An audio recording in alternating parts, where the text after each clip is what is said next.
l'apothéose, c'était cet après-midi entre la Côte d'Ivoire et le Burkina Faso.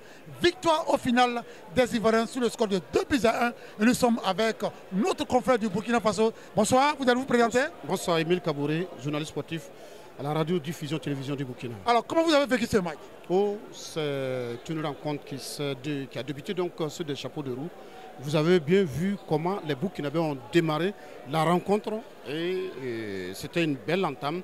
Et malheureusement, des Burkinabés qui ont tourné le dos et ça a profité d'abord aux Ivoiriens. C'est vrai, les Burkinabés, ils ont été dominatrices dans tous les compartiments. Ils sont venus avec envie et détermination et qui sont allés à l'égalisation à la deuxième partie. Malgré tout cela, les Ivoiriens ont été concurrents jusqu'au bout de la rencontre. Ils sont arrivés à marquer le deuxième but et qui a anéanti l'espoir de ces jeunes et de tout un peuple. Là, je parle du Burkina Faso. On va dire bravo à ces deux équipes, bravo à la Côte d'Ivoire. C'est une équipe qui s'est métamorphosée et qui a pris le dessus et qui a eu raison du Burkina Faso. Merci infiniment. Et puis, on va vous souhaiter bon retour au Burkina Faso. Hein. À très bientôt. Merci la régie. Alors, Paul Amouki, bonsoir. Bonsoir. Oui. Comment vous avez trouvé ce match?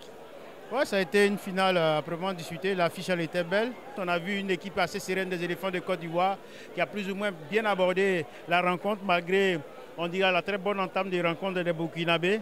Elle a su être, on dirait, sereine. Elle a créé plus ou moins des frayeurs dans cette défense burkinabé et les éléphants ont été aptes plus ou moins à gagner cette finale-là au détriment des Burkinabés qui étaient un peu plus, on dirait, déterminés dans le jeu avec un plus grand nombre d'occasions de buts malheureusement. Voilà, nous sommes avec un des héros de cette finale. Hein. Il va se présenter à nos internautes. Ouais, moi c'est Zogbeto Luc Evra, international U20 cette saison et ça n'a pas été facile, mais grâce à Dieu on a tenu et grâce à la sélection aussi, c'est le premier trophée du président Idriss Diallo. Alors, à votre avis, qu'est-ce qui a fait la différence ce soir?